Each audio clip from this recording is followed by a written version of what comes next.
So I'm sure most of you are aware that I'm a creative writing student, and one of my favorite assignments that we do in creative writing classes, poetry classes specifically, is what we call an imitation. So basically, you analyze a poem, you identify the specific devices that the poet uses, and you write your own poem using those devices, but you do not take the subject of the original poem. That's important. So if you were to write an imitation of Those Winter Sundays, and you wrote about a hardworking father, which I've seen people do, that's not a proper imitation. You want your own subject. All of this being said, I thought maybe it would be interesting if I could write an imitation of a handful of K-pop ballads that I could do, light analysis of. And I should clarify, I am not a songwriter. This is not a song. It's not going to rhyme. I'm not good at rhyming. It's not going to make that much sense, to be honest, because I'm also bad at clarity. And I thought, it might be interesting for things to have less of a semantic explanation and for it more so to be just verses playing off of each other in an interesting way. That's kind of how I enjoy writing. I'm sorry, don't at me. I'm a mentally ill college student, that's actually in my notes. So I do have to say that. That all being said, let's get into the ballads just so we can move this along. Hopefully, you're along for the ride. So, like I said, I wanted to just run through the ballads that I analyzed really quickly, just note some things that I felt I could use in my poem. The Truth Untold includes short lineation. It has a very conversational tone, and there's a lot of telling rather than showing. Fine has asymptotin and explicit processing, among other things, of course. My C has very calming imagery. There's sort of a blend of abstract and literal imagery that I wrote cannot be contained, and there's languid diction and phrasing. One of these nights has parentheticals, and anaphora. Cactus has not fully complete sentences. They're sort of connected by emotion more than semantic meaning. Door has a lot of positioning, interesting positioning, I should say. There's sort of a contrast of ubiquity versus emptiness, and there's low language describing what I described as a lack of what would be above, again, positioning. Parentheticals are also completing a lot of the sentences. How can I love the heartbreak? You're the one I love is very quizzical, and there's sort of a hyper awareness of emotions. Downpour. The surroundings sort of permeate and pervade in an interesting way. And Fear Not, Between You, Me, and the Lamppost also has some very interesting positioning. So the poem itself is called Flowers Fire the Dark, which is a reference to Flowers Flutter Your Heart by Artemis, though I didn't actually reference the song within the poem itself. I just really like that title. So it goes, the sting, the divot, the recognition sets off electric nerves like the dip of a mattress sinks your chest with its chip. Within the dark, throughout caverns, within the fields drowning in flora, I have no reason here, but I am here, and everywhere with these arches, punctuation escaping damnation. Fires go where flames reach, same as people. Skin up the arm, too burnt to pose flexibly for and graze at the underbelly of the horizon. No humanity in the stars. Today was a sad day for me. I have no reason here, but I am here, and everywhere with these arches. Punctuation escaping damnation. Fires go where sparks reach, same as people. How are you? Weather is weathered, nature natural, hearts defiant. Fires go where we reach, within people. So I wanted to go through the poem, hopefully quickly, and explain the devices that I utilized, as well as just kind of explain individual choices that I made in the writing process. So, for example, in the first stanza, there is short lineation, anaphora, asyndeton, a blend of abstract and literal imagery, languid diction, positioning, and interesting discussion of surroundings, kind of like I was talking about before.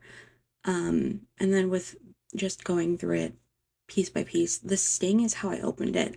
And I believe I originally put the hurt or the ache, but I feel like I use those words a lot. They're good words, but I use them a lot. And the sting felt more specific and almost sharp. So I feel like that was a good decision. The divot is just kind of referring to, like I said, the dip of a mattress. And the recognition is those electric nerves, the electrical signals, the action potentials. And then the line sinks your chest with its ship. I liked the idea of playing off of both the sinking feeling in your chest when you're depressed and the sinking of like a treasure chest with a ship. The next stanza includes anaphora, positioning, not full sentences. And this was interesting for me to write specifically because, I mean, usually I don't really write in stanzas. I will normally write just like one giant stanza, one body. And so there are less opportunities for me to not have complete sentences. I also just love a complete sentence, but I do enjoy how this stanza does not have that. I like the way that it conveys something different, but it almost conveys, there are things that it conveys more than a full sentence could, which is an interesting way of looking at things.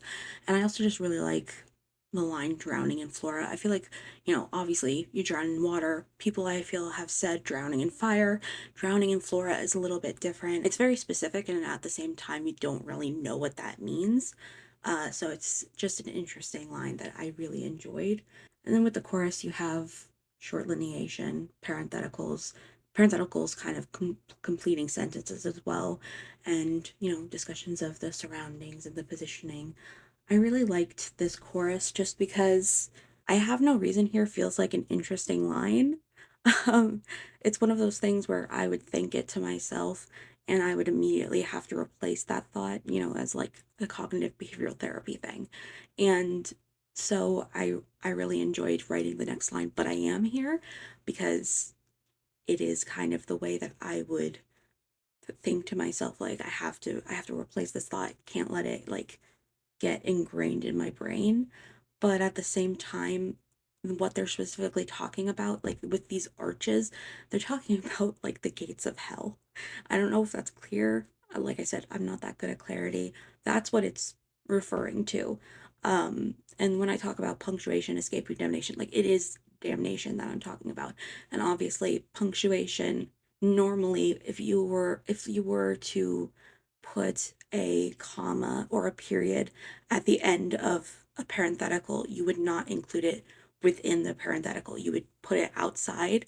So the punctuation is literally escaping the arches of the gates of hell, which was fun. I really enjoyed that. So that's what that means. Obviously, you can take away your own meaning, but that's kind of what I was literally getting at. And then with the post chorus, again, parentheticals, and also abstract and literal imagery. Fire and flames, obviously, they are very similar. They're kind of the same thing, actually, but they're two different perspectives. And rather than having them clash, which could be interesting, they're portrayed as separate, but they're in the same vein. And it's kind of interesting to throw in, oh, people are also kind of like that. So, like fire and flames, they're kind of the same as people. It's an interesting way of talking about humanity. With the next stanza, there are non complete sentences, interesting positioning, telling, and explicit processing, all that good stuff.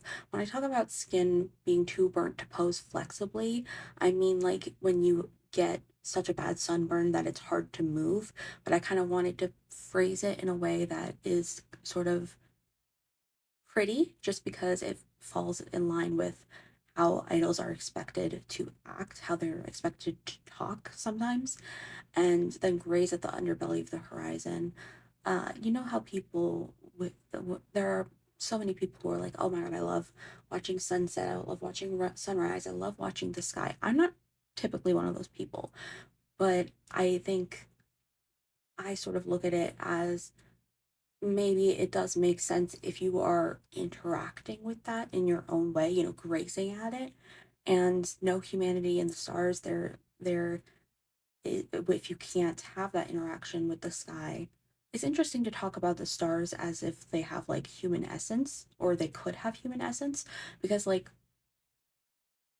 in existentialism, man made objects are thought to have essence before they exist, unlike humans. So it is interesting to talk about stars in that way, where you're like, what does a star mean? What does a star represent? What does it have essence? Can it have essence? And in this case, is it strange that it doesn't? Is it bad that it doesn't? There are a lot of questions. And today was a sad day for me. It's just kind of like this really depressing line of like being alone, I guess you could say. Um, and then we have the chorus again, and then fires go where sparks reach, same as people. This post chorus obviously changes a little bit. I like to including sparks just because I like it's capitalized. It's referring to the Sparks and Wings Club, Bloom's home planet. And I just like making allusions because I think that it adds a little bit more extra that you could like it's a signature touch, I guess you could say. And then the bridge is very conversational. It's kind of quizzical. They're hyper aware of emotions. They're talking about surroundings. There's and there's telling, all that good stuff. Um, it's kind of like, how are you? They sort of discuss the speaker sort of says kind of like fires go where flames reach, something very simple, like of course these are the way things are. At the same time, hearts are defiant. That's just kind of going along with it's like water is wet, hearts are defiant, which my sister has two biology degrees and she will tell you that water is wet. You can't argue with her. It's wet. Just, like how dare you even suggest that it's not? So water is wet, hearts are defiant.